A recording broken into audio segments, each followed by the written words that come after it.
The hour of convening having arrived, all members of the House will come to the floor and take seats. All members, Mr. Clerk, would you ring the bell, please?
All members of the House will please report to the floor. We're going to have the morning roll call here very shortly, very shortly.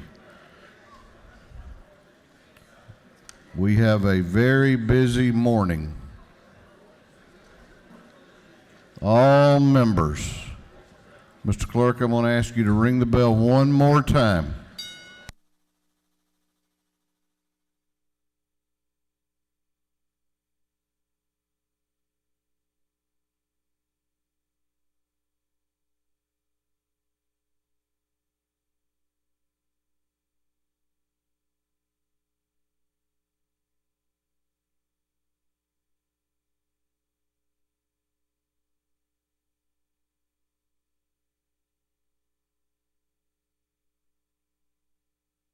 All members report to the floor of the House.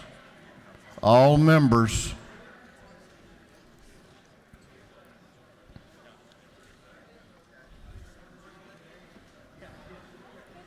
Good.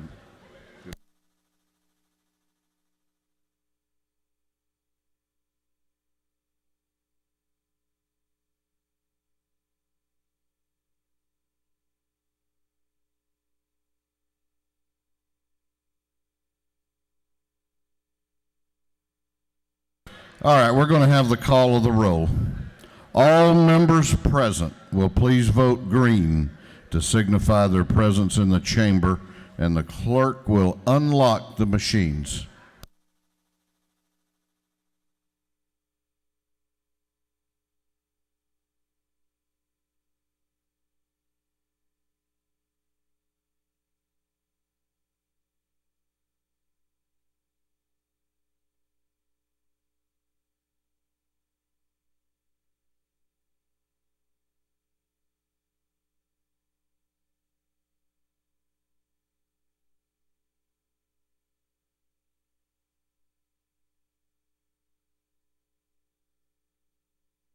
Have all members voted?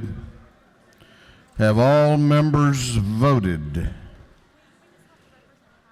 If so, the clerk will lock the machines.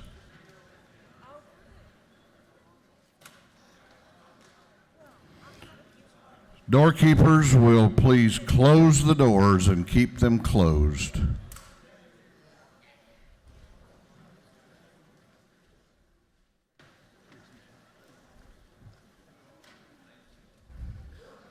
Good morning, everyone.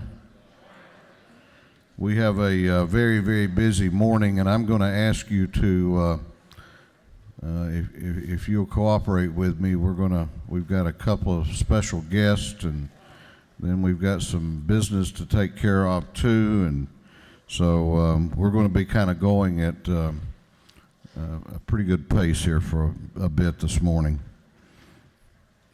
We will begin our day with scripture reading and prayer by the chaplain, after which we will pledge allegiance to the flag of our country. Our chaplain this morning will be introduced by the gentleman from the 118th House District, Representative Spencer Fry. Representative Fry. Thank you, Mr. Speaker. Before I introduce the pastor, I want to introduce his guest, John Boland, his son. Let's give him a welcome to the house. John, we don't fault you for taking a opportunity to go to Georgia Tech. When I was 18, I had to leave the town my dad was preaching in myself, so I think that was a good move. I actually wore my gold tie in honor of you today. Dr. Edward Boland's been serving as the senior pastor over at Millage Avenue Baptist Church in Athens since 1997. He went to Auburn University, where he got a Bachelor of Civil Engineering. Mr. Speaker, we're 0 for 2 on our college allegiances today. His wife, Susan's an educator in Clark County, and he has a daughter, Zoe, who couldn't make it today. I first met Pastor Boland when I was a construction manager for Habitat for Humanity. Had a different kind of costume on, wearing a cowboy hat, some boots, and some shorts. And it started out like a joke, because my boss came to me and said, "Hey, I've got a Baptist minister, an imam from a mosque, and a rabbi from a synagogue." And I'm looking at her like, well, where's the punchline? And the punchline was, after 9/11, Pastor Boland had gotten these groups together to really try to bridge some personal relationships and community relationships. And the punchline is they built 6 Habitat houses together as a group in the Athens-Clarke County community, and really brought this community together after that egregious event. He's a Baptist preacher. He's been working on me, a good Presbyterian, to convert. I'm almost there. And we'll work on that this Easter weekend coming up. But I appreciate y'all to give your attention to a really good friend of mine, a great community leader, Dr. Edward Boland. Thank you. Thank you, Mr. Speaker. As a native Georgian, I was born at Martin Army Hospital in Columbus, Georgia. My father was a career enlisted man in the United States Army. I grew up in Valdosta, where we moved when I was 6 years old, my dad's hometown. After 21 years in the U.S. Army, he retired, and we moved down to Valdosta, and that's home for me. For the last 18 years, I've had the privilege of serving in Athens, Georgia, at Millage Avenue Baptist Church. I'm truly a stranger in a strange land as an Auburn graduate living amongst all of these bulldogs. My son, who my representative mentioned, is a student at North Avenue Trade School, and not particularly one to suggest Bible verses, came to me late last night and said, "Dad, I've got a Bible verse that I'd like you to share this morning from the book of Jeremiah." Typically, engineering students are not prone to quote scripture. He said, "Dad, I'd like you to read from Jeremiah chapter 30 and verse 24. I read the verse, had nothing to do with the text, and I realized it had everything to do with the score of the game this past November. I say that hopefully because years from now, he's going to be taking care of me when I'm in a nursing home, so I have a higher allegiance to him than to you. I'd like to share a word of scripture with you from the prophet Micah.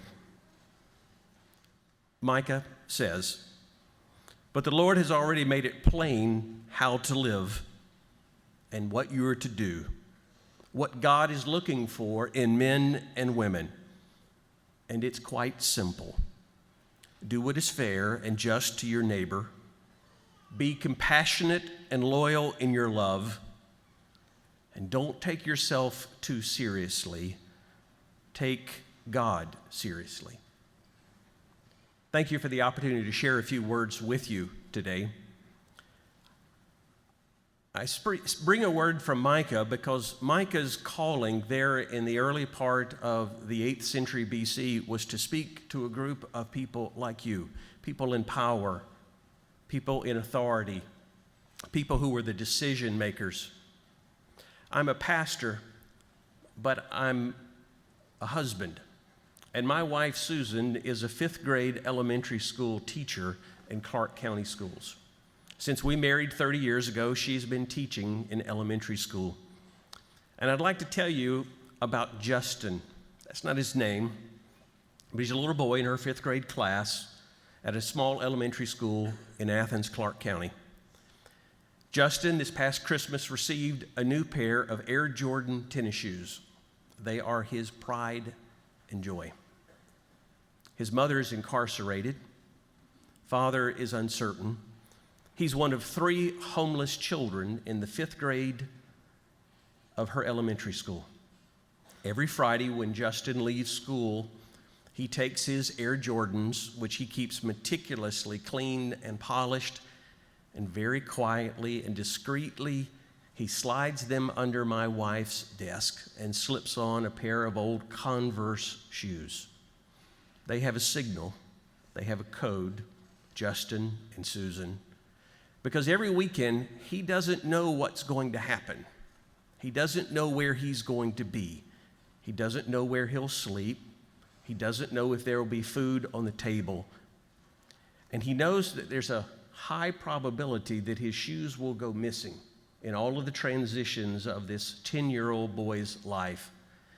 The safest, most secure, reliable place for him is a 5th grade classroom. And so he parks those Air Jordans there under his teacher's desk every Friday afternoon. And on Monday morning, he slips in early, takes off his old Converse shoes, and puts on his Air Jordans. Our state is full of Justins. Micah brings a word to powerful people like you who are decision makers, who are highly skilled, highly gifted, and entrusted by the people of our great state. But I bring to you, as Micah brought to those in his day, a word of those who have no voice. In my wife's 5th grade team, there are 3 classes of approximately 85 5th graders in her school. There are 3 children who are classified as homeless. 3 children in 3 classrooms. There are 5 children whose parents are incarcerated. There are 9 children who every Friday receive a bag of food. Here in Athens, we call Food to Kids. It's a community organization between our Chamber of Commerce and the Junior League. These are children who every weekend face the reality of food scarcity. They don't know if there'll be enough food in their home, and they take home discreetly a bag of food for themselves and often for their siblings. Now, this is a very prospering school, a school that in this day of No Child Left Untested is doing very well on their standardized testing. They are achieving and achieving and achieving.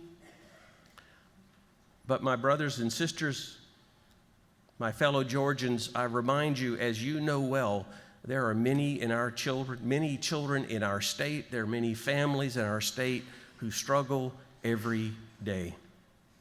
It's a great joy to be a pastor, but it's a great joy to be married to a school teacher, someone who stands in the gap every day, pouring their life into the lives of young Georgians who one day will make decisions for us and who will be entrusted with this great state of ours. I hope that as you make decisions, you'll remember Justin and all the other nameless boys and girls and young men and young women whose lives depend on you and who have no voice here save your faith, your conscience, and your integrity. When I was 16 years old, I was invited by Governor George Busby, to be his aide for the day as the Eagle Scout of the day. I flew up on the airplane from Valdosta. One of my cousins picked me up at the Atlanta airport, and at 6 o'clock that next morning, I was dropped off at the governor's office. His chief of staff took me in a room and read me the riot act. He said, "Edward, this will be your job today. You'll be with the governor every step of the way. Here's what's expected of you. You're going to hear a lot of things. We're going to trust you with the information that you receive." I met the governor. I spent the day with him as his aide, sat in on every meeting, every conversation, was treated to lunch in the cafeteria. And at the end of the day, having heard a lot of things I didn't understand but that were confidential, he looked at me and he said, "Edward, I know that I can trust you to keep in confidence what you heard today. I'm going to trust you. And so I say to you, my fellow Georgians, I'm going to trust you to look out for all Georgians. I thank you for what you do. I thank you for your public service. I thank you for your care and concern. I thank you for the opportunity to share a word. I know that you take seriously your faith and seriously the future of all Georgians. May we pray together.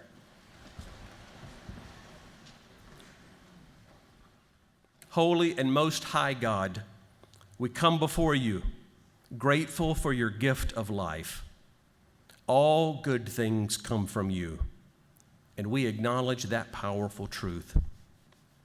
Be thou present, O God of wisdom, and direct the counsels of this honorable assembly. Enable them to settle things on the best and surest foundation. I pray that order, harmony, and peace may prevail, that truth and justice flourish among the people and within this body. Preserve the dignity and integrity of this house, and shower down upon these members of the house your blessings of prosperity, unity, humility, and kindness. This morning, I pray that you would bless our President Barack, our Governor Nathan, our Lieutenant Governor Casey, our Speaker David, our Senate President David, and bless these, our United States. Bless these, our fellow Georgians, and bless these, our public servants who represent all Georgians. It is in your most holy name that we pray. Amen. And would you join me for the Pledge of Allegiance? I pledge allegiance to the flag of the United States of America and to the republic for which it stands, one nation under God, indivisible, with liberty and justice for all. Thank you, sir. Thank you. My great joy. Thank you. I'll treasure this. Doorkeepers will unlock the doors.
Chair recognizes the chairman of the Committee on Information and Audits, Chairman Chokas. Good morning, Mr. Speaker. Your Committee on Information and Audits has read the journals of the previous legislative day and have found them to be correct. Chairman Chokas, the chair of the Committee on Information and Audits, reports that the journal of the previous legislative day has been read and found to be correct. Is there any objection to the confirmation of the journal? The chair hears none and the journal is confirmed. The clerk will read the resolution establishing the order of business for the day. Mr. O'Neill of 146 moves the following be established as the order of business during the first part of the period unanimous consent. Introduction of bills and resolutions. First reading and reference of House bills and resolutions. Second reading of bills and resolutions. Reports of standing committees. Third reading and passage of uncontested local bills and resolutions. First reading and reference of Senate bills and resolutions. Morning orders. Is there any objection to the adoption of the resolution establishing the order of business for the day. The chair hears none, and the resolution is adopted. First reading of bills and resolutions. The clerk will read.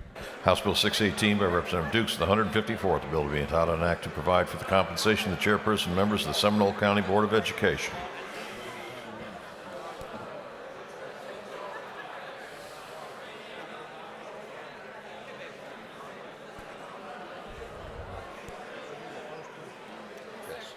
Intergovernmental coordination.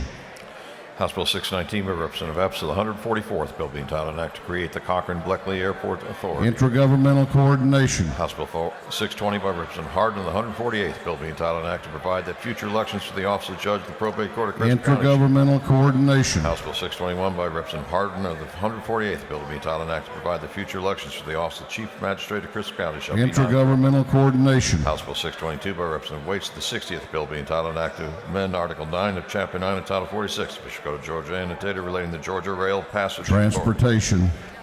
House Bill 623 by Representative Epps of the 144th, Randall the 142nd, Dickinson the 140th, Peak of the 141st, Beverly of the 143rd. Bill being entitled an act to amend an act known as the Macon Water Authority Act. Intergovernmental coordination. House Bill 624 by Representative Lumsden of the 12th. Bill being entitled an act to amend Chapter 37, Title 33 of the Fiscal Code of Georgia annotated relating to insurers, rehabilitation, and liquidation. Insurance. House Bill 625 by Representative Fry of the 118th, Quick of the 117th, Williams of the 119th. Bill being entitled an act to amend an act providing for the merger of the existing independent school system of the city of Athens. Intergovernmental coordination. House Bill 626 by Representative Shaw, 176. Bill being entitled an act to provide a new city charter for the city of Lakeland. Intergovernmental coordination. House Bill 627 by Representative Turners of the 21st Battles of the 15th, Caldwell the 20th, Ballinger the 23rd, Setzler the 35th. Bill being entitled an act to repeal an act creating the Lake Altoona Preservation Authority. Intergovernmental coordination. House Bill 628 by Representative Raffensperger the 50th, Wilkinson the 52nd, Jones the 47th, Geisinger the 48th, Dollar 45th, and others.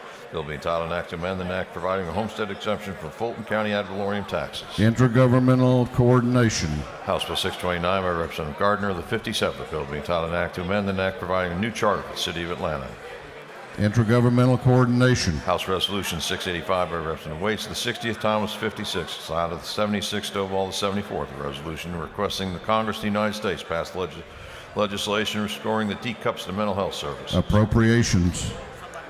House Resolution 686 by Representative Kelly, the 16th, Barr of the 103rd, Turner the 21st, Petrie the 166th, Rutledge the 109th, and others. Resolution encouraging the United States Congress to enact broad and permanent tax reform in 2015. Ways and means.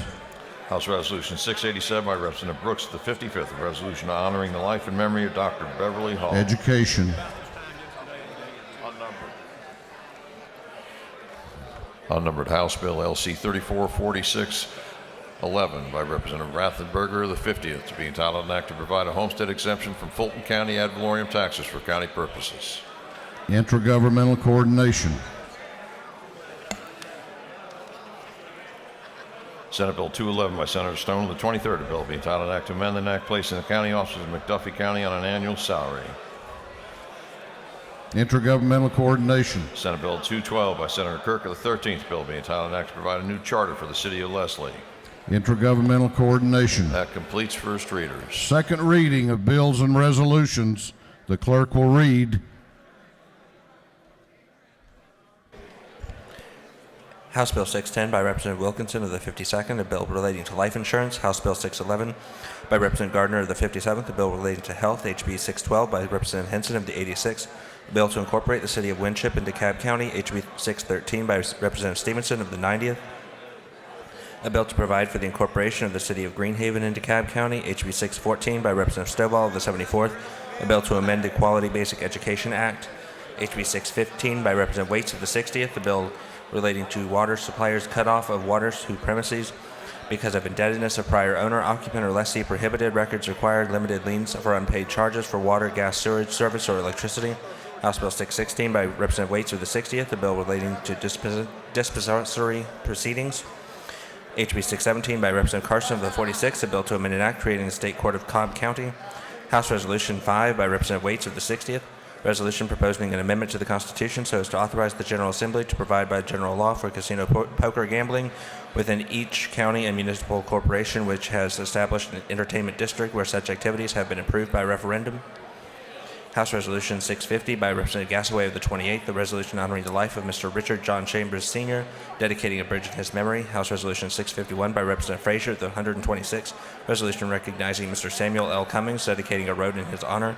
House Resolution 652 by Representative Waits of the 60th, a resolution commending Millie Jackson and for her accomplishments as an entertainer. House Resolution 653 by Representative Jackson of the 128th, a resolution recognizing Mr. Jimmy B. Lord, dedicating a road in his honor. House Resolution 654 by Representative Kelly of the 16th, resolution encouraging the United States Congress to repeal a tax on health insurance. House Resolution 688 by Representative Anderson of the 92nd, resolution recognizing United States disabled veterans, dedicating a highway in their honor. Senate Bill 36 by Senator Ligon Jr. of the 3rd, a bill relating to wells and drinking water. Senate Bill 63 by Senator Hill of the 6th, a bill relating to alcoholic beverages. Senate Bill 82 by Senator Wilkinson of the 50th, a bill relating to fees and alternative ad valorem taxation for apportionable vehicles. Senate Bill 109 by Senator Orrick of the 36th, a bill relating to general provisions relative to health. Senate Bill 122 by Senator Mullis of the 53rd, a bill relating to the procedure for implementing a special purpose local option sales tax. Senate Bill 126 by Senator Huffstetler of the 52nd, a bill relating to pharmacists and pharmacies. Senate Bill 127 by Senator Jeffers of the 17th, a bill relating to ethics in government. Senate Bill 130 by Senator Thompson of the 14th, a bill relating to general provisions relative to the uniform rules of the road. Senate Bill 138 by Senator Miller of the 49th, a bill relating to social service. Senate Bill 141 by Senator Jones of the 10th, a bill relating to definitions for juvenile proceedings under the Juvenile Code. Senate Bill 143 by Senator Huffstetler of the 52nd, a bill relating to insurance. Senate Bill 145 by Senator McCune of the 29th, a bill relating to the Board of Community Health. Senate Bill 154 by Senator Stone of the 23rd, bill relating to wiretapping, eavesdropping, surveillance, and related offenses and grounds for issuance of search warrant and scope of search warrant pursuant to such a warrant. Senate Bill 160 by Senator Williams of the 27th, bill relating to prohibited acts regarding alcoholic beverages. Senate Bill 169 by Senator Gooch of the 51st, bill relating to highways, bridges, and ferries. Senate Bill 176 by Senator James of the 35th, a bill relating to miscellaneous provisions regarding elementary and secondary education. Senate Bill 185 by Senator Tippins of the 37th, a bill relating to health. Senate Bill 190 by Senator Miller of the 49th, a bill relating to bona fide coin-operated amusement machines. Senate Bill 191 by Senator Tippins of the 37th, a bill relating to blasting or excavating near utility facilities. Senate Bill 194 by Senator Jeffers of the 17th, a bill relating to general provisions regarding pharmacists and pharmacies. Senate Bill 203 by Senator Hill of the 6th, a bill relating to the Secretary of State. Senate Resolution 26 by Senator Ligon Jr. of the 3rd, resolution creating the Joint House and Senate Coastal Greenway Study Committee. Senate Resolution 114 by Senator Hill of the 32nd, resolution creating the Joint Entrepreneur and Resident Study Committee. Senate Resolution 126 by Senator Gooch of the 51st, resolution honoring the life of Mr. Bill T. Hardman and dedicating a road in his memory. Senate Resolution 282 by Senator Albers of the 56th, resolution creating the Joint Peace Officer and Firefighter Occupational Disease Study Committee. Senate Resolution 441 by Senator James of the 35th, the resolution honoring Miss Gladys Maria Knight and dedicating a road in her honor. Through second readers.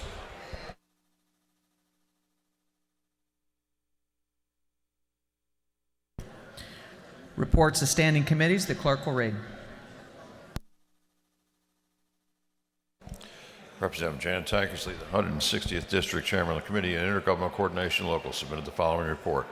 Mr. Speaker, your Committee on Intergovernmental Coordination Locals had under consideration the following bills of the House.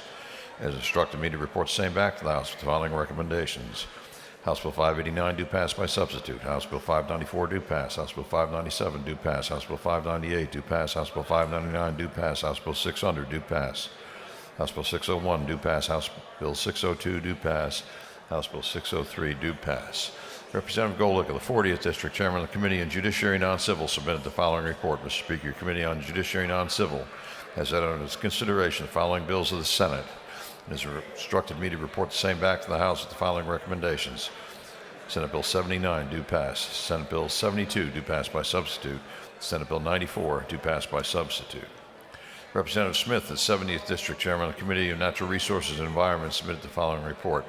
Mr. Speaker, your Committee on Natural Resources and Environment has had under its consideration the following bills and resolutions of the House and Senate. It's instructed me to report the same back to the House with the following recommendations. House Resolution 601 do pass. House Resolution 613 do pass. House Resolution 620 do pass. Senate Bill 119 do pass.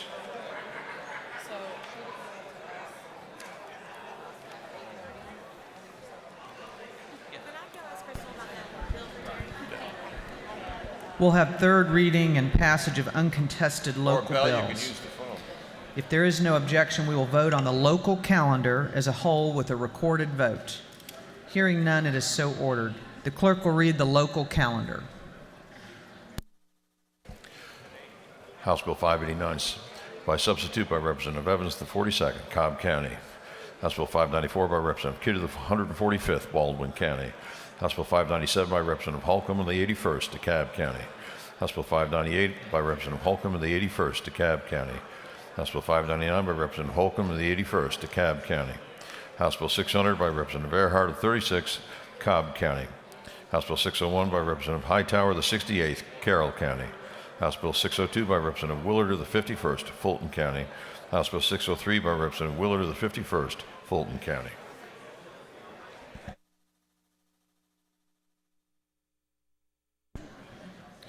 Is there any objection to the previous question being ordered on the local calendar?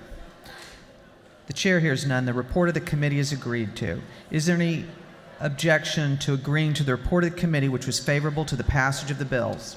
The chair hears none. The report of the committee is agreed to. Shall these bills now pass? All in favor of the passage of the bills will vote yes. All opposed will vote no. And the clerk will unlock the machine.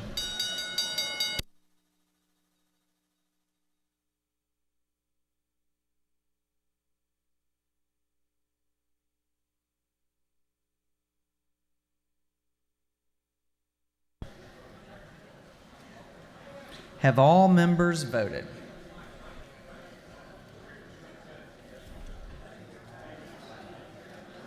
Have all members voted?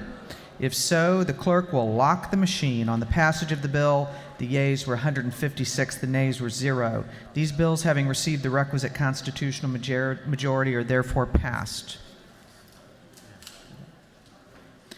Chair recognizes Chairman Atwood to introduce the Doctor of the Day.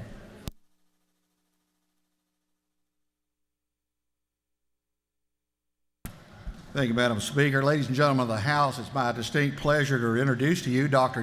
David J. Falk. He was born in Savannah. He is board-certified psychiatrist from my district down in Brunswick. He received his Bachelor of Science degree in chemistry from Armstrong State College in Savannah and earned his medical degree from Mercer University School of Medicine.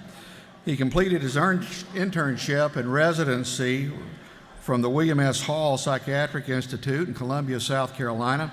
And Dr. Falk is a member of multiple professional associations, including the Medical Association of Georgia and the American Psychiatric Association. Dr. Falk and his wife, Dawn, are the proud parents of 2 children, Catherine and Mary. And please join me in welcoming to the People's House Dr. David J. Falk as our Doctor of the Day.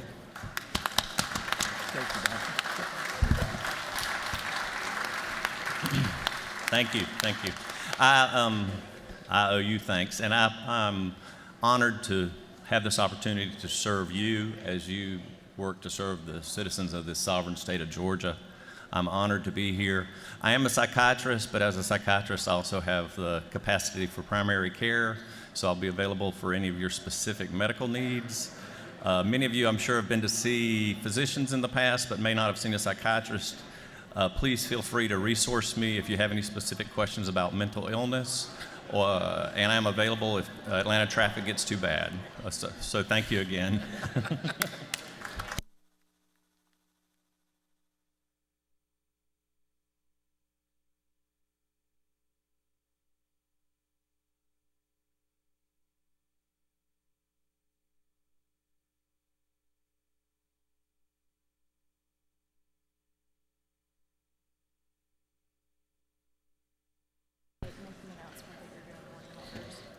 Members that have morning orders, if you'll please make your way down to the front. The chair recognizes Representative Pat Gardner for a morning order.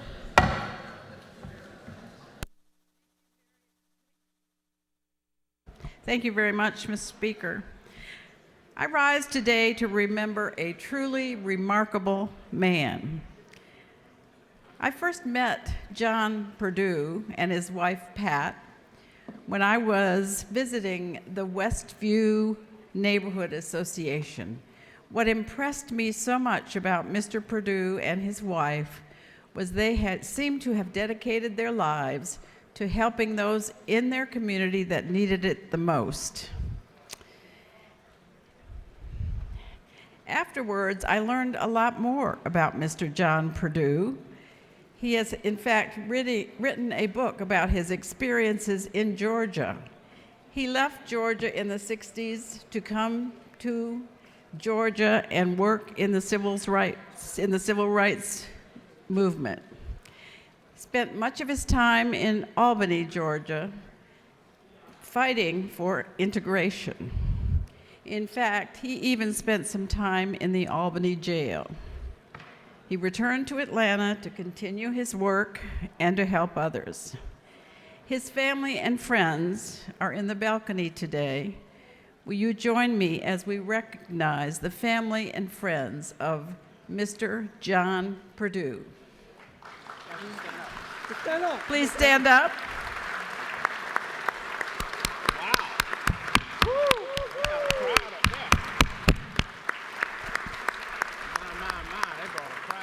Thank you very much.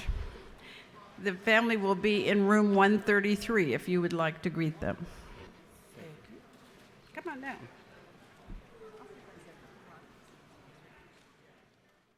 Chair recognizes Representative Kidd for a morning order.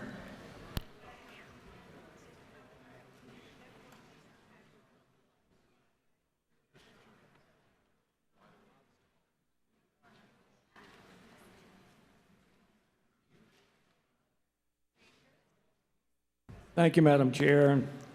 It was some reservation I come down here this morning because I've been in this house for 6 years now, and rarely but once have I been here to talk about something really personal.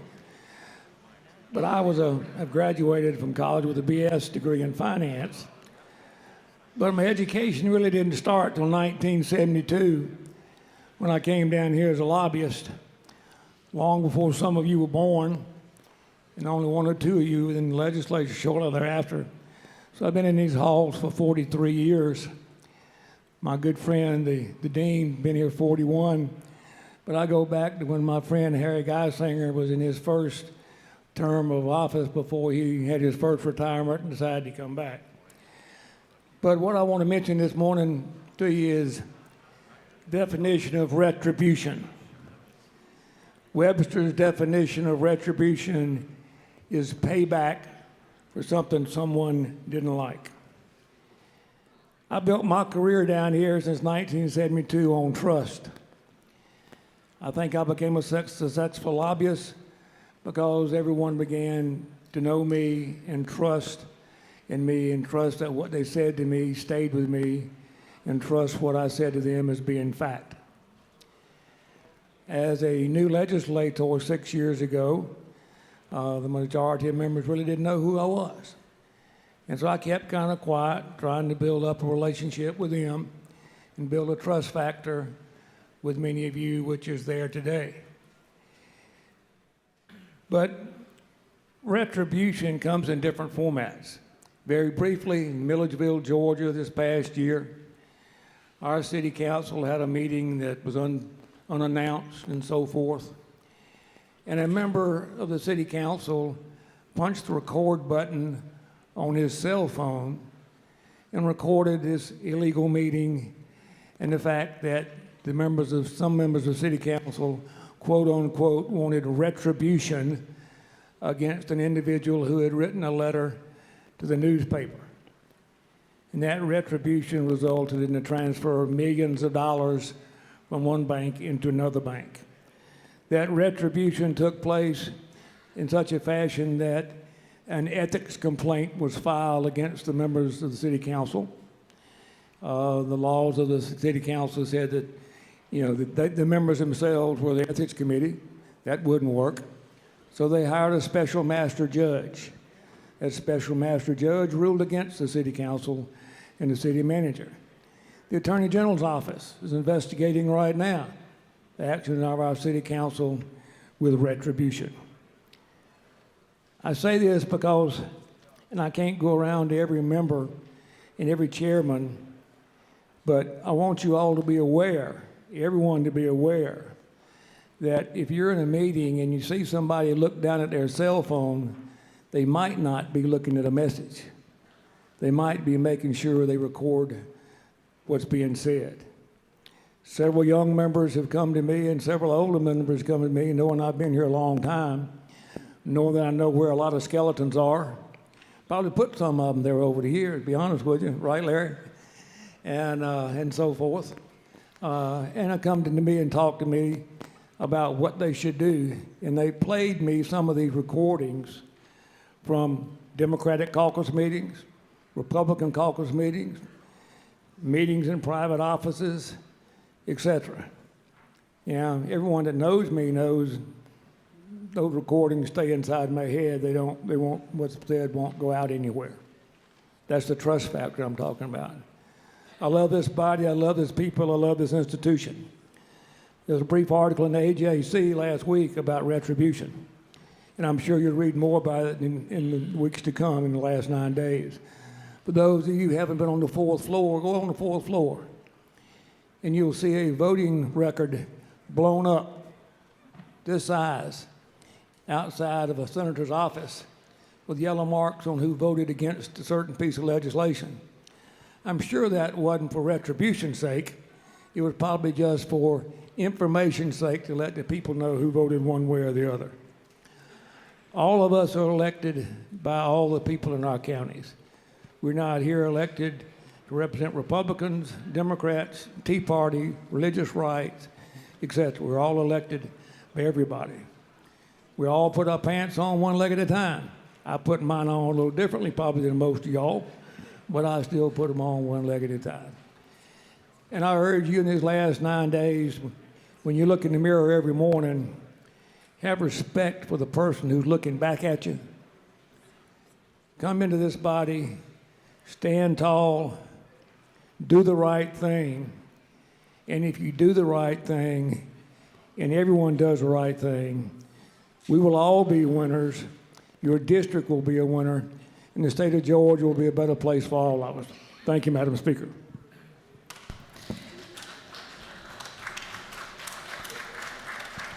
Chair recognizes Representative Jones for a morning order.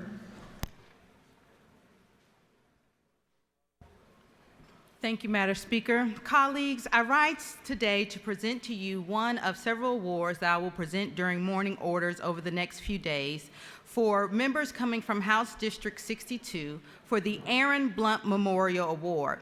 This award is in honor of a Fulton County police officer who lost his life in the line of duty several years ago. Today's awardee is Officer Joseph Latosky from the Atlanta Police Department, a 4-year member of the department who risked his own life to save a person from a burning vehicle. Officer Latosky responded to a hit and run and found the suspect's vehicle stopped at the end of the parking lot. The driver had crashed into a tree in a chain link fence, and it was smoldering with flames. Officer Latosky believed the driver was still inside, and so without hesitation, he opened the car doors to save the driver. The driver had on his seatbelt, and Officer Latosky risked his own life to enter in the car and pulled him out. Without his actions, Officer Latosky's actions, the driver would not be with us here today. I chose to honor Officer Latosky, who will be here with a number of other officers from District 62 on next week. In light of the fact of what we hear in the media day after day about excessive force by law enforcement officers. As a former prosecutor, I know that overwhelmingly there are more good guys in our law enforcement department. However, this body has the responsibility of ensuring that our laws are still such that people feel protected by their law enforcement officers. And so to ensure that we are fulfilling our duty, I wanted to take a moment to honor some of the good guys, because I believe that in honoring the good guys, we highlight the need to make sure that all of our citizens are protected. So in honor of Officer Aaron Blunt, in honor of the citizens who rely on us, I award the District 62 Aaron Blunt Award to Officer Joseph Latosky. Thank you.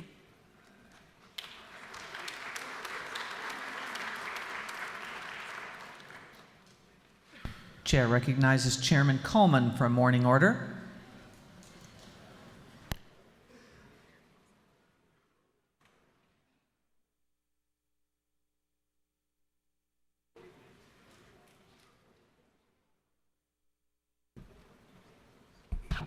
Thank you, Madam Speaker. Members of the House, it's my pleasure to come here once again. You have on your desks some books. You know, this is book time.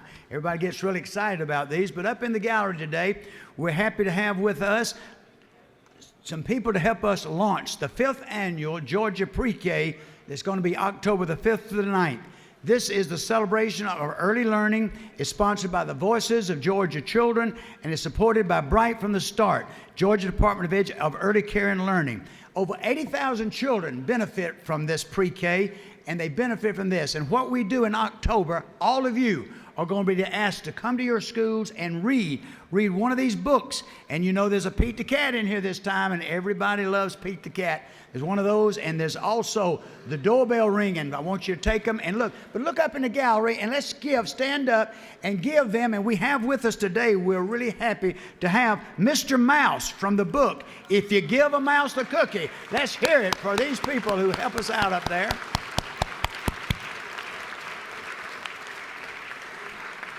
They'll be coming down in just a few minutes, and they will be taking pictures with you. Take your books out, use these books on your Facebook, and be sure, we've gotten up to 80%, but let's get 100% of the House reading this time for Pre-K Week. Let's hear it once again for our Pre-K children. Thank you.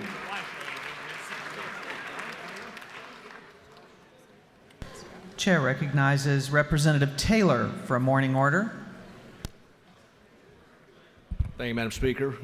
Have some special guests with us in the balcony today. We've got the Dunwoody Chamber of Commerce. I just want to tell you a couple of things about these folks. A great group of business people from Dunwoody that have worked over the past couple of years with the Economic Development Department, the City of Dunwoody, and have attracted State Farm to move an entire business center there. They are now constructing a 2 million square foot office building that in the next couple of years will provide 8,000 jobs in my district.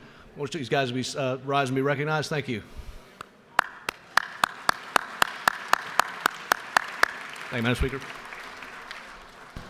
Chair recognizes Representative Dudgeon for a morning order.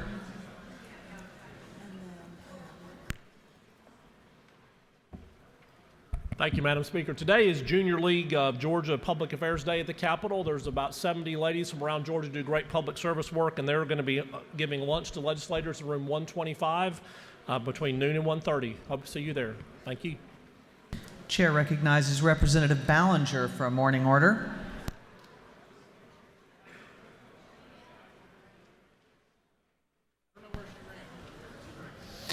And Representatives Caldwell, Stover, Cantrell, and Carson. Stover, I guess you're an honorary member of the Cherokee County delegation. Feel free to join us. We welcome today to the Georgia House the Cherokee County Chamber of Commerce. Unfortunately, they're running a little bit behind, so timing hasn't really worked out for them. But we welcome them today to the House, and we're just very proud that they're here. If you could just give them a ceremonial welcome, I would appreciate it. Thank you.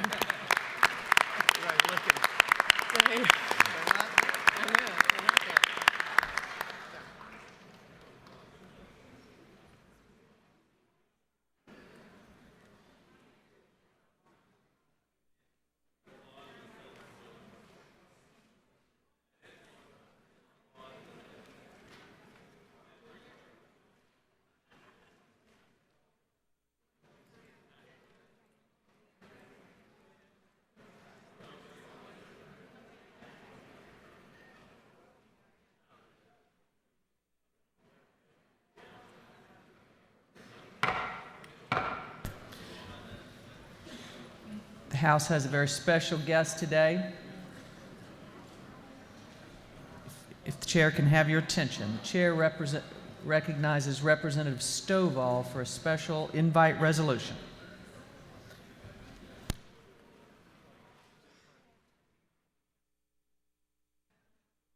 Clerk will read the caption.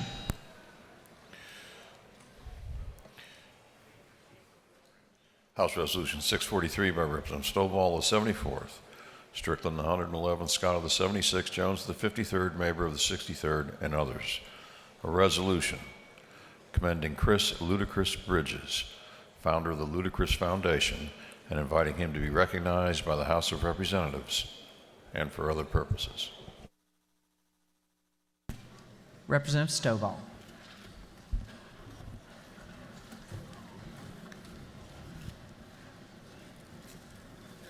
Okay, thank you.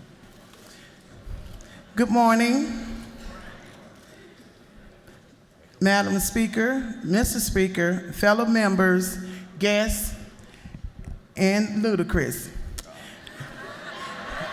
I don't know who was more excited about you coming to the Capitol this morning than Representative Amy Carter, Representative Brian Strickland's wife, Lindsay, or myself. Before I introduce to some and present to others, Mr. Chris Ludacris Bridges, also known as Luda, I want to take a moment to acknowledge those special people joining him this morning. His lovely mother, Miss Roberta Shields, who I have no doubt is a praying woman. Next to him is his beautiful wife, Mrs. Eudoxie Bridges. And he's also joined with a few other his key individuals, Miss Donna Permel, his photographer, and I think that might be it.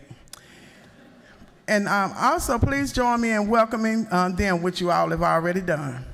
I want to also thank my sister, Sharon Daniel, who was instrumental in making this day a reality, along with the Go Stovall team. And I also want to take this time to recognize the education leaders that are here today on this special day. Will you all help me to welcome them?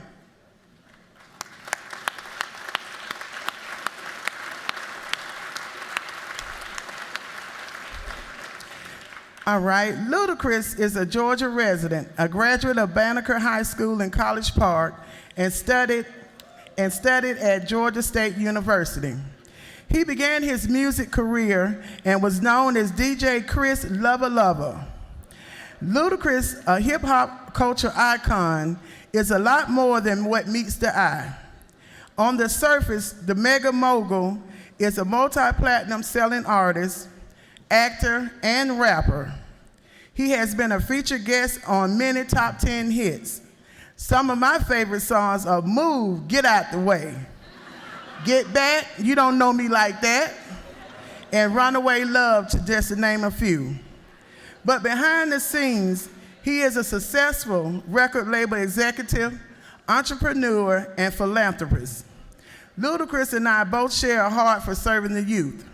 He puts his money where his mouth is, because for 14 years, the Ludacris Foundation has donated more than $1.5 million to youth organizations and programs, and has invested more than 5,000 hours in hands-on service to young people across the United States. That deserves a round of applause. Thank you.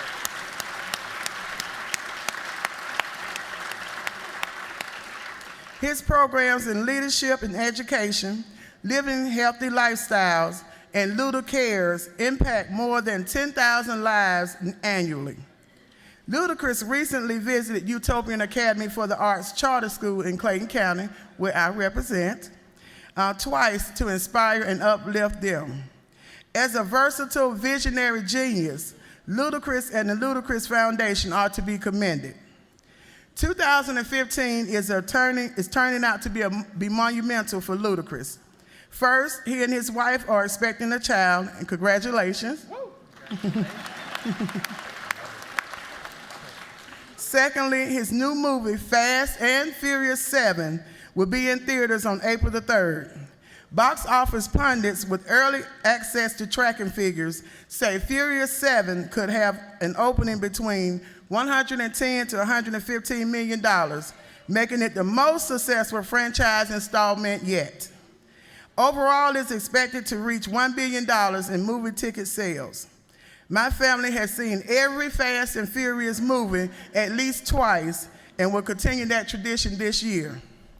Lastly, to top it off, his 8th album, titled Ludaversal, comes out on March the 31st.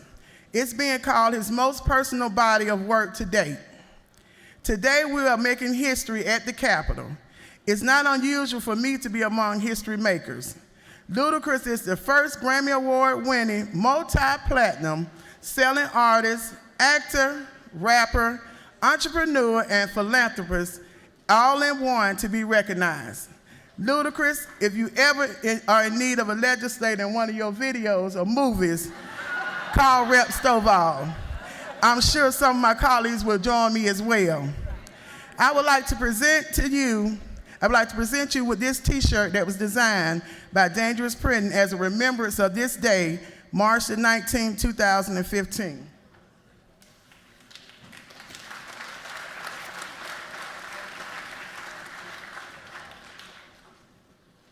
And it says, Luda, still disturbing the peace.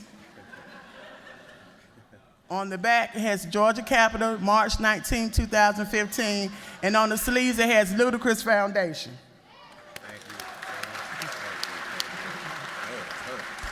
Colleagues, help me in welcoming Chris Ludacris Bridges to the Georgia State Capitol.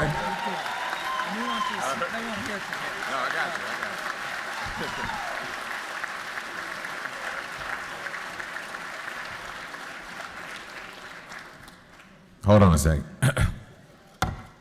Yeah. I'm sorry, I've always wanted to do that, so thank you for allowing me to do that, Mr. Jones. How's everybody doing? This is a great honor, and I'm very humbled by it, and I definitely want to thank you, Representative Stovall, for that amazing intro that you just gave. And thank you, the Georgia House of Representatives, for honoring me and my foundation, the Ludacris Foundation, and my mother is the president of that foundation, so we can give her one more round of applause in here.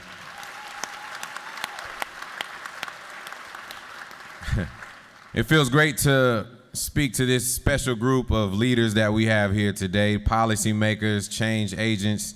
You all have a special responsibility to provide a voice for the voiceless and to help guide all of the residents of Georgia to a better tomorrow. You are a reflection of every part of Georgia, and you bring light to the issues that we face, both small and large. You help us to better see ourselves, our communities, and our country. I truly respect the role that you play, and I don't think you guys hear it enough, so it's important for me to reinforce that and let you guys know how much you mean, not only to myself by doing what you do, but to those who can't be here in front of this microphone and tell you personally. So give yourselves a round of applause. Now, I'm sure that some of you are asking, why would Ludacris be invited to speak here today?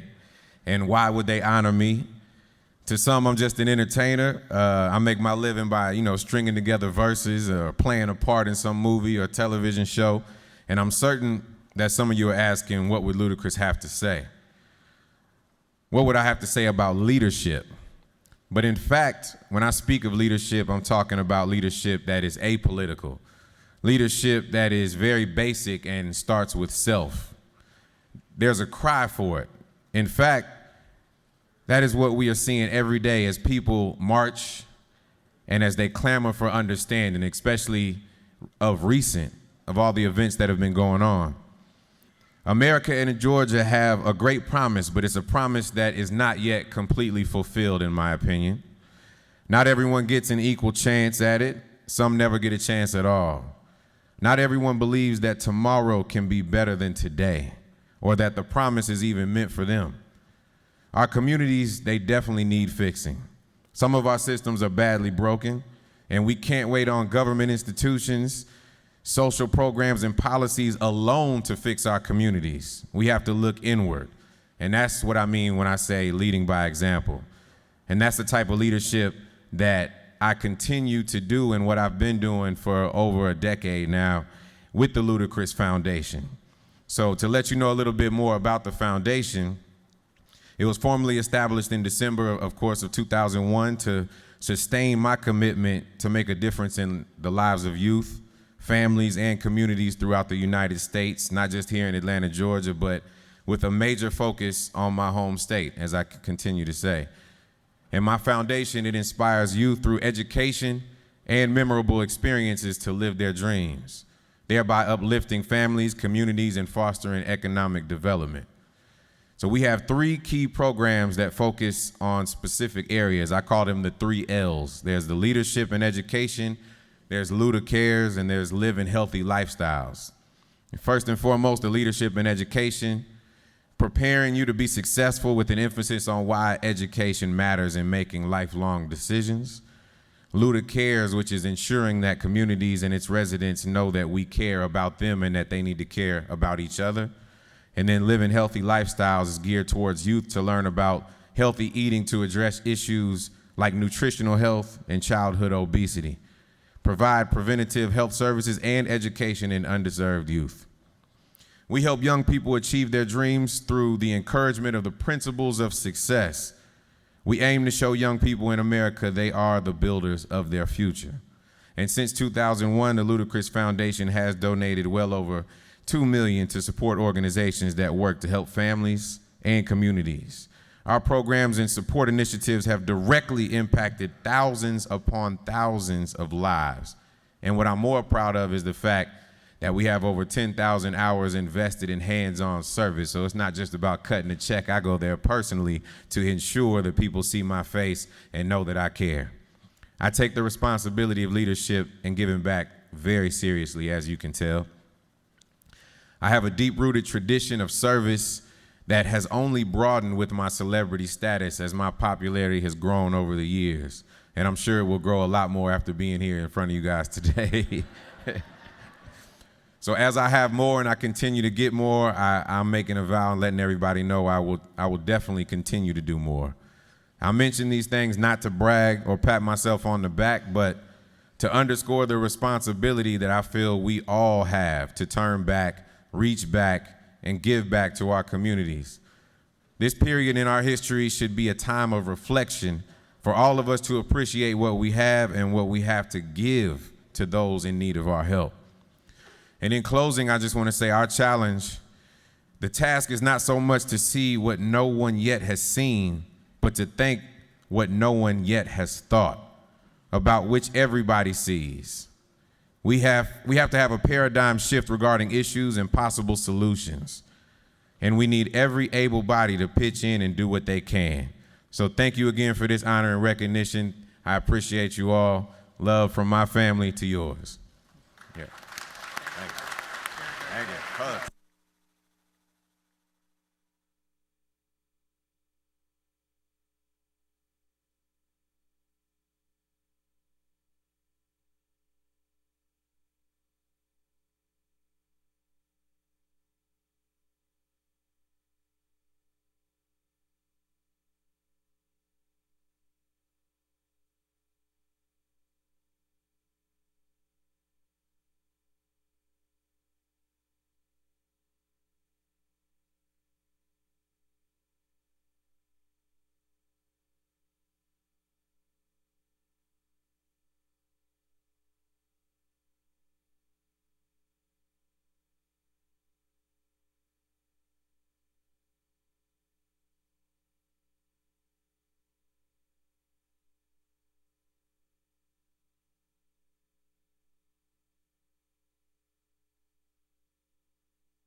Chair recognizes Representative Chandler for a morning order.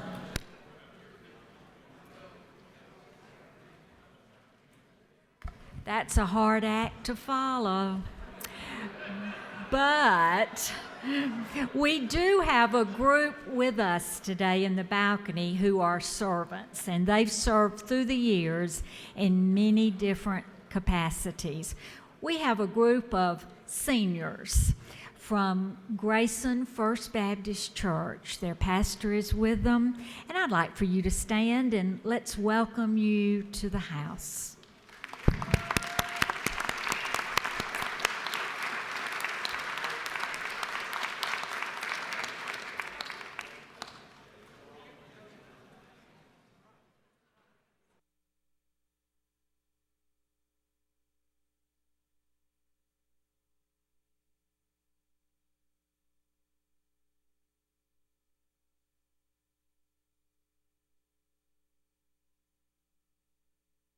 The House will be at ease for a few moments.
I know we have a lot going on, but we have another guest, and both of our guests today are on tight schedules. So all members of the House will please take their seats. All members.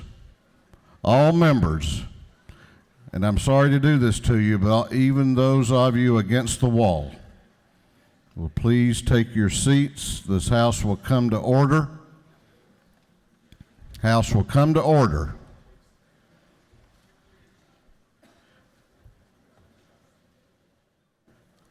I first of all want to recognize, as we do, former House members when they come back to visit with us, and I think this is his first time back. I hope you will help me give a warm welcome back to former State Representative Edward Lindsey.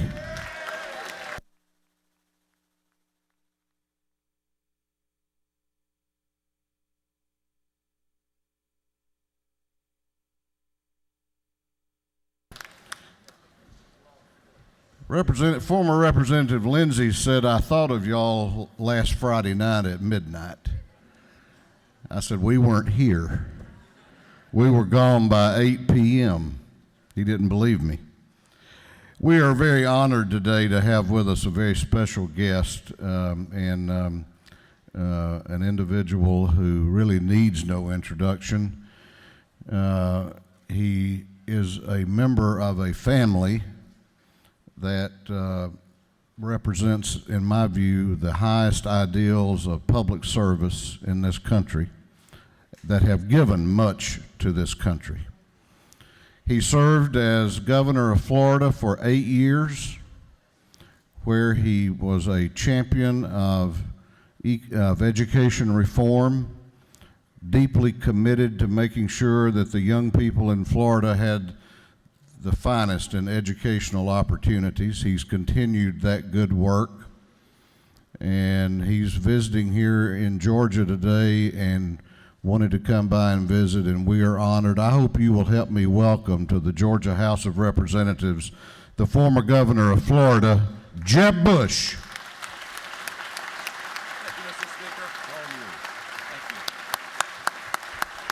Thank you all. Thank you, Mr. Speaker. Thank you all very much.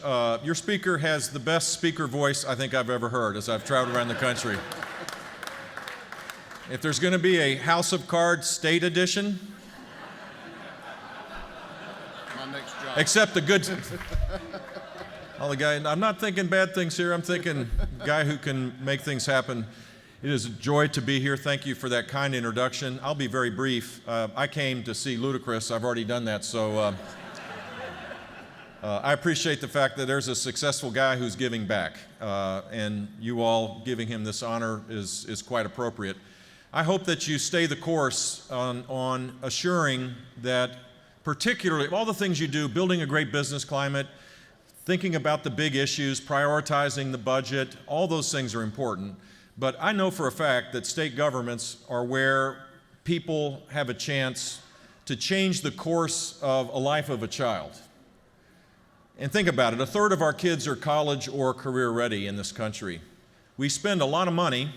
In fact, we spend more per student than any country in the world other than Luxembourg and a couple other smaller countries. And yet our results are that about a third of our kids, after we go through this journey, when you assess accurately, are college or career ready. That's why there's 60% remediation rate when you enter a community college from high school.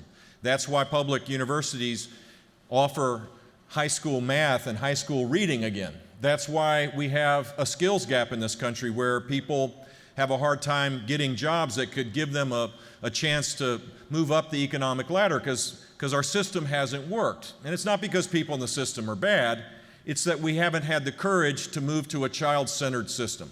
If we stand pat with what we have, here's the deal. A child that's going to be born in your public hospital, Grady Hospital here in Atlanta, may never get a job. Or if you have the courage to continue down the path of reform, we'll have, and every state does this, we'll have everybody born in this country will have a chance to achieve earned success. I can't think of anything more important than focusing on that key issue, and I appreciate the fact that the Georgia House of Representatives deals with this issue each and every day, and I hope that you continue to stay the course to make rising student achievement for every child your highest priority. And it is a joy to be here. I hope that you're big and bold, that you fill the space with provocative ideas and encourage the executive to execute on those ideas to assure that children learn. God bless you. Thanks a lot. Thank you, man.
To members of the House, Governor Bush has indicated that he's happy to stay for a few minutes in the anteroom to do photographs, those of you that may want to greet him over there. We're going to get back to business here.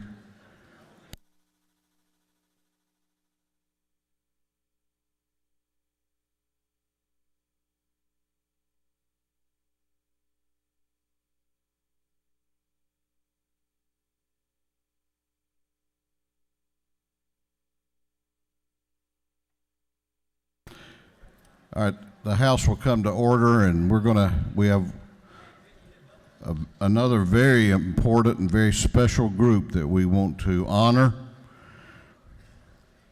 Clerk will read the caption to House Resolution 216. House Resolution 216 by Representative Ramsey, the 72nd, O'Neill, the 146th, Abrams, the 89th, Jones, the 47th, Hatchett, the 150th, and others. A resolution commending Will Crane, Michael Crofton, Julie Doss, Brooke Hasford, John Kirkland, Shannon Laffey, and Jennifer Maddox for being chosen to participate in the 2015 Special Olympics World Summer Games, and inviting them to be recognized by the House of Representatives and for other purposes. If I could ask the House to come to order, we've had a lot of excitement and some special people here today. These are the most special.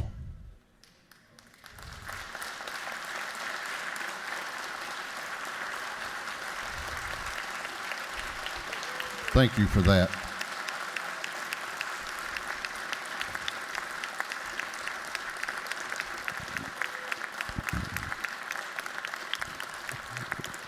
Representative Ramsey and I agreed that Ludacris and Governor Bush have done a good job warming y'all up for this next group, so I'm honored to introduce to speak to this invite resolution the Majority Caucus Whip, Representative Matt Ramsey.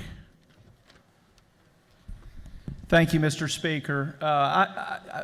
I've done a couple of these in my 7 years, and I don't think I've ever been more excited and more humbled and honored to present a group to the Georgia House than I am this group here today. We've had a couple of opportunities this year to honor formerly world-class athletes like Dominique Wilkins and John Smoltz and others. Today, we get to honor some current world-class athletes. This summer, the United States of America will participate in the World Summer Special Olympics in Los Angeles. 7 Georgians have made that team. They've put in the time and the effort and the sweat and the tears to rise to the top of their event and are going to be representing the state of Georgia on the United States national team this summer. Before I introduce the athletes to you, though, I want to introduce to you and have them stand and let us recognize the folks that really support them, the parents and the coaches and the family and the friends. If y'all could rise right up there and have the House of Representatives honor you.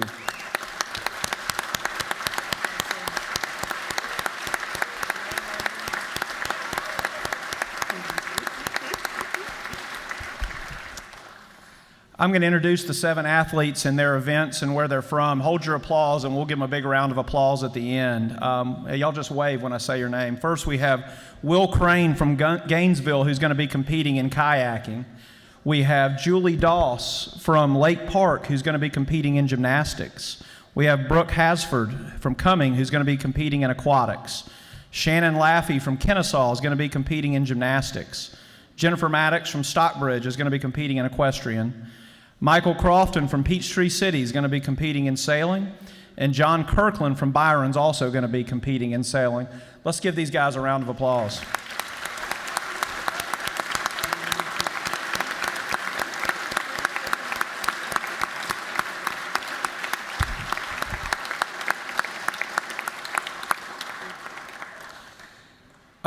I'm going to present to you for a quick word Will Crane. Like I said, Will is from Gainesville, Representative Donahue's area. He's competing in kayaking, and he's going to say a quick word of thanks to you guys. I would like to thank you for interesting us to be here today. We are all very excited to represent our state and county in the World Games. I have been in the Special Olympics for 11 years. I have gave me the opportunity to compete bocce, basketball, soccer, and kayaking. I can I am very proud and excited to represent my county in kayaking at the World Games this summer in LA. I love Special Olympics because I can make new friends and wished every person with a disability could be a part of Special Olympics. Thank you again for having us today.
House will continue to be in order. We have one more morning order. Chair recognizes for a morning order Representative Bubber Epps. Representative Epps.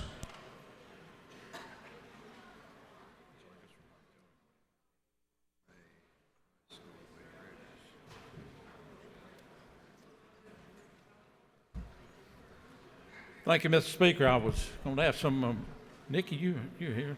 Some of our BIB delegation members come down. I think they're in the photo line. But, you know, we have with us today two groups that I want you to help me recognize from the Macon-Bibb County area. With us is Dr. Grant in his political science class from Mercer University, if they will stand up. And we also have the advanced government class from Tatnall Square Academy, if they will stand up. Mrs. Boyd is their director, and I have a granddaughter in that class, Mr. Speaker, so thank you. But thank you for allowing us the opportunity to recognize these students, sir. Thank you all. Good job. Okay. We are about to go on to the rules calendar. We're about to go to the rules calendar.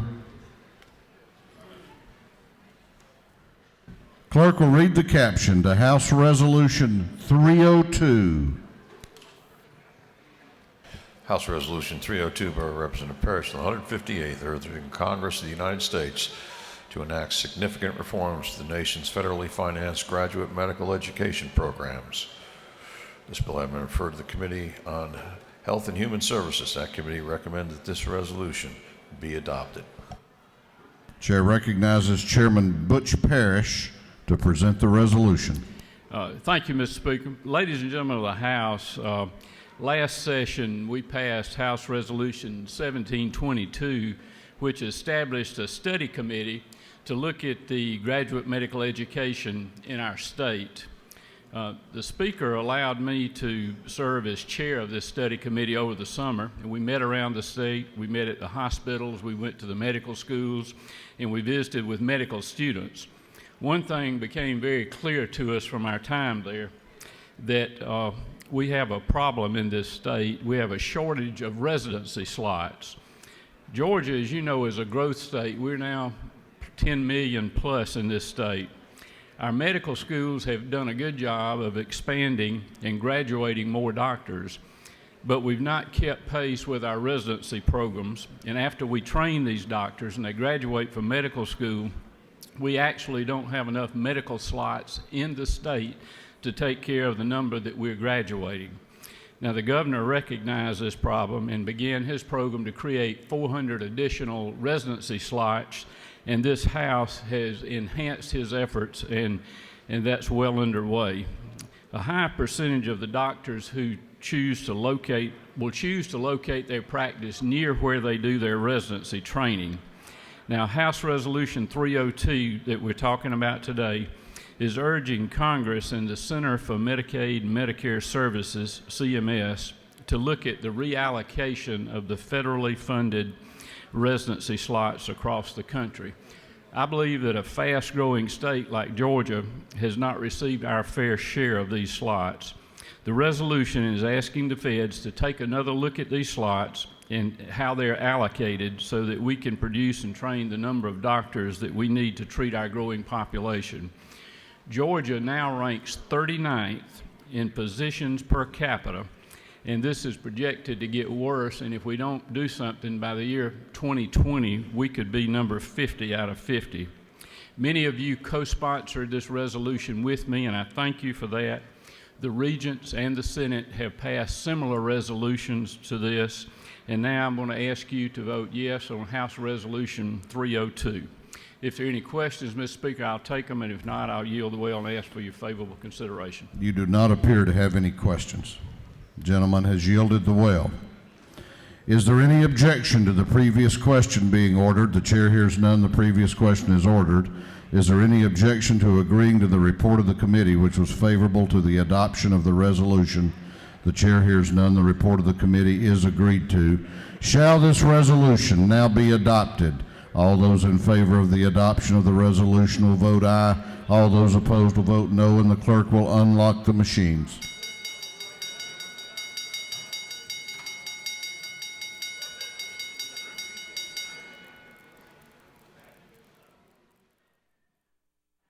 Have all members voted?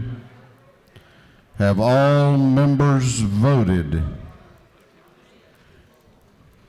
If so, the clerk will lock the machine on the adoption of House Resolution 302.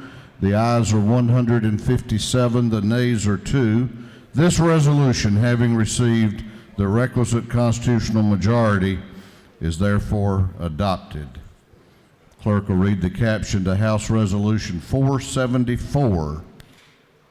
House Resolution 474 by Representative Abrams, the 89th, creating the House Study Committee on Grandparents Raising Grandchildren and Kinship Care. This bill I refer to the Committee on Human Relations and Aging.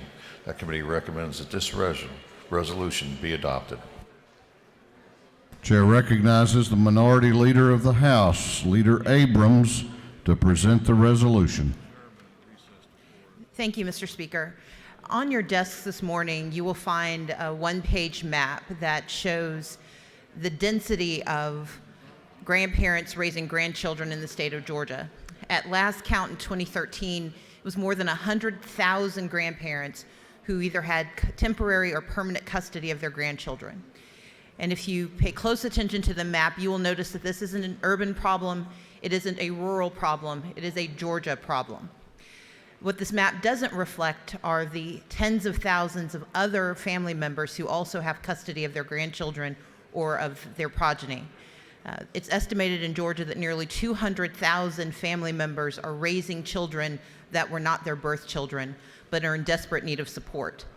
The challenge we have in Georgia is that we have several organizations and several agencies that have some responsibility, but there is not the necessary communication among those groups to provide the services that these grandparents need. Since I introduced this resolution, I've had a number of you come to me and mention that you have either personally experienced this phenomenon or you know of folks in your community. And what we need to do in Georgia is recognize that as we grow faster, the need to align these services and to recognize the support that has to get to these children must move as quickly and as effectively as possible. And so I come today to ask your support of H.R. 474. There is an amendment that is on your desks as well. There were some technical amendments that needed to be made to the underlying resolution, and I would ask that you give both favorable consideration to the amendment and to the underlying resolution. Mr. Speaker, if there are no questions, I'm happy to yield the well.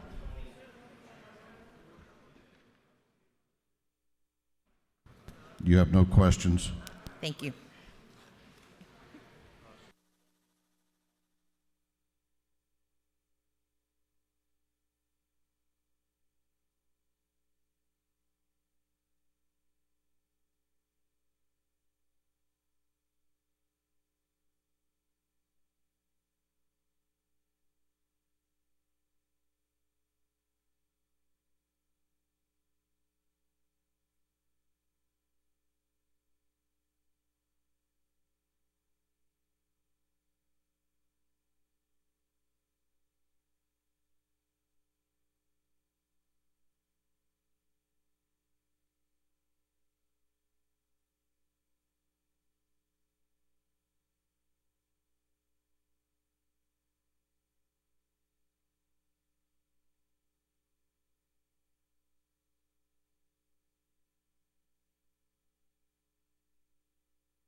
Is there any objection to the previous question being ordered? The chair hears none. The previous question is ordered. Is there objection to the Abrams amendment? Is there objection? Chair hears none. The amendment is adopted. Is there any objection to agreeing to the report of the committee, which was favorable to the adoption of the resolution? The chair hears none. The report of the committee is agreed to. Shall this resolution now be adopted? All those in favor of the adoption of the resolution will vote aye. All those opposed will vote no, and the clerk will unlock the machines.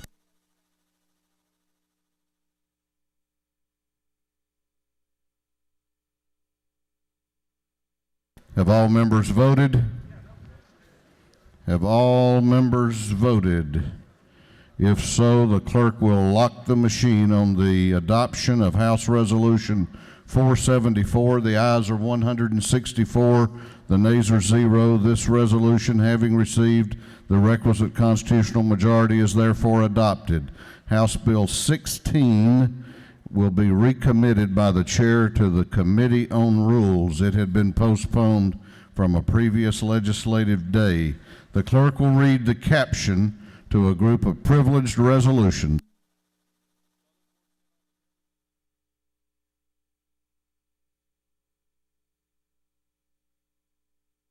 The following two resolutions to be read and referred to the Committee on Rules. Recognizing and honoring January 13, 2016 as Korean American Day at the State Capitol, and inviting the Korean American dignitaries to be recognized by the House. Congratulating the McEachern High School Lady Indians basketball team for their excellent performance at the Class 6A State Championship game, and inviting them to be recognized by the House. The following two resolutions were reported favorably out of rules. Commending the North Cobb High School Lady Warrior volleyball team for winning the 2014 Class 6A GHSA State Championship, and inviting them to be recognized by the House. Honoring Thomas Henry Novus Jr., the first player drafted during the inaugural season for the Atlanta Falcons in 1966, and inviting him to be recognized by the House. Recognizing April 13, 2015 as Vietnamese Remembrance Day. Recognizing and commending the contributions of the Georgia Haitian Americans and recognizing March 13, 2015 as Georgia Haitian American Legislative Day at State Capitol. Recognizing and commending Kaiser Permanente on the occasion of its 30th anniversary in Georgia. Commending Clementine Livingston Jones for outstanding public service to her community. Recognizing and commending the Irwin County Senior 4-H Poultry Judging Team. Recognizing and commending the Irwin County Women's Tennis Team on winning the Class A State Championship. Commending Mayor Adolph McClendon for his many years of dedicated service to the city of Richland and Stewart County, Georgia. Recognizing and commending Christian City on the occasion of its 50th anniversary. Commending the North Cobb High School Lady Warrior Volleyball Team for winning the 2014 Class 6A GHSA State Championship. Congratulating Mrs. Bertie Mae Conley Teal on the grand occasion of her 100th birthday. Celebrating the birth of Jackson Coker Bagwell. Commending Jasper Jake Webb and Bill Paget. Honoring the life and memory of Reverend Marie Lomax Douglas. Commending Tony T. Yarborough upon the wonderful occasion of his promotion. Senate Resolution 499, commending the annual FNB South Community Golf Classic Tournament, and for other purposes. That completes the reading of the privileged resolutions.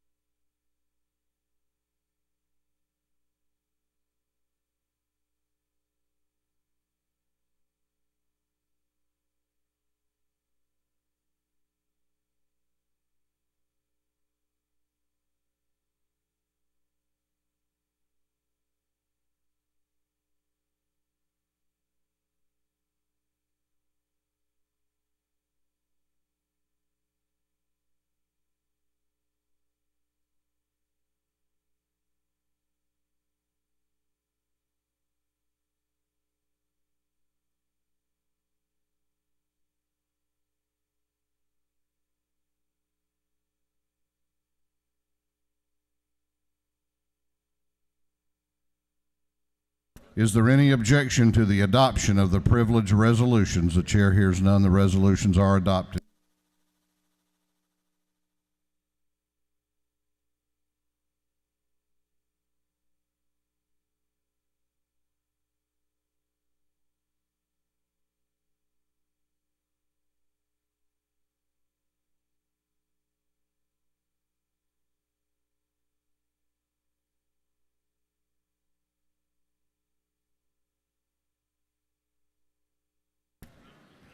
What purpose does Chairman Willard rise? Mr. Speaker, I rise for the purpose of making a motion. State your motion. I move to have Senate Bill 138 reassigned from committees. It's currently in the local governmental affairs committee to the House Judiciary Committee. Both chairmen have been agreeable to the change.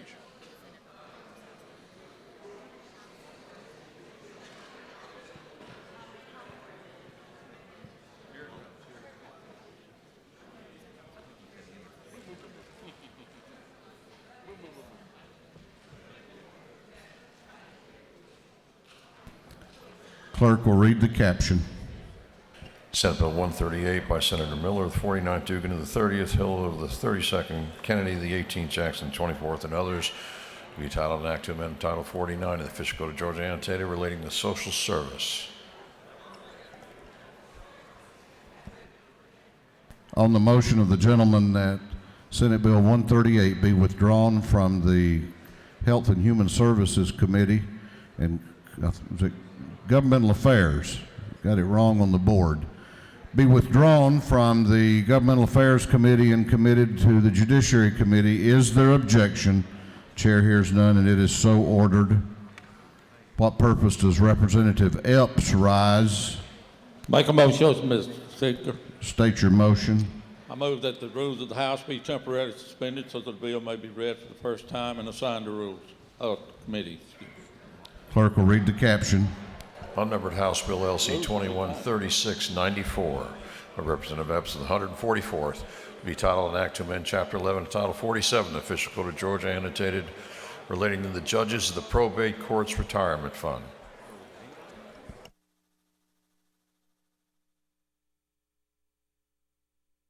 On the motion of the gentleman that the rules of this House be temporarily suspended to allow a bill to be read for the first time and assigned to committee, is there objection? The chair hears none, and it is so ordered. Retirement.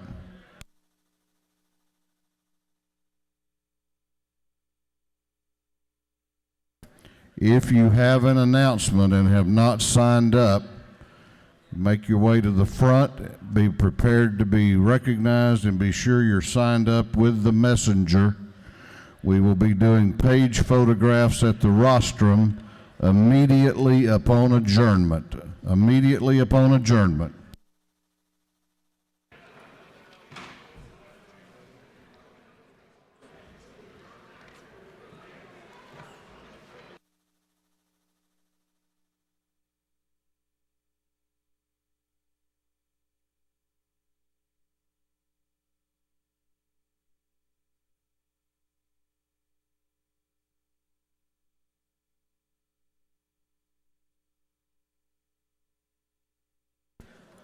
Chair recognizes Chairman Roberts for an announcement. Thank you, Madam Speaker. The full House Transportation Committee will meet today at 2 o'clock in room 506 of the CLOB. We've got 4 measures we'll be taking up. Thank you, Madam Speaker. Chair recognizes Representative Pack for an announcement.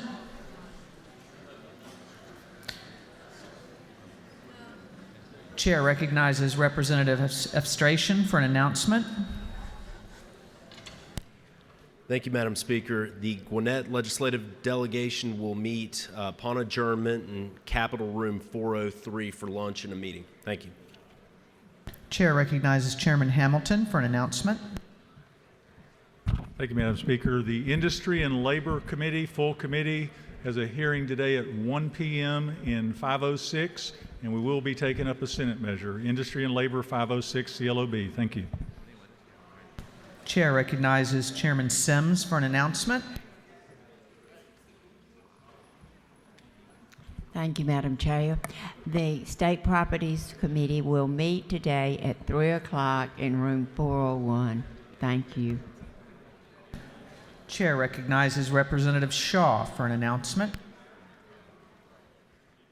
Thank you, Madam Speaker. The Admin Subcommittee of Insurance will meet today in room 515 in LOB at 3 o'clock. Chair recognizes Representative Sharper for an announcement. Thank you, Madam Speaker. If you'd like to take a photo with the doorkeepers tomorrow, the color is pink. Once again, the color is pink. If you'd like to take a picture with us tomorrow, thank you so much. You can wear that again tomorrow.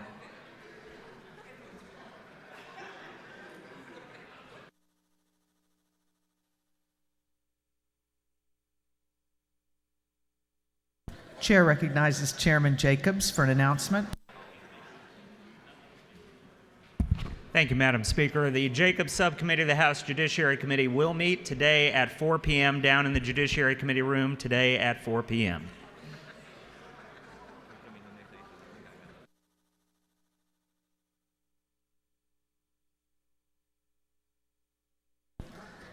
Chair recognizes the Majority Leader for a motion. Thank you, Madam Speaker. Several members have come to me and said that we have a substantial amount of committee work planned for this afternoon. So my motion is to stand in recess today until 4 p.m., at which time we shall then adjourn until 10 a.m. Friday morning, March 20th, 2015. On the Majority Leader's motion that this House stand in recess until 4 p.m., at which time we will adjourn until Friday, March 20th at 10 a.m. All those in favor will say aye. All those opposed will say no. The ayes clearly have it. We stand adjourned.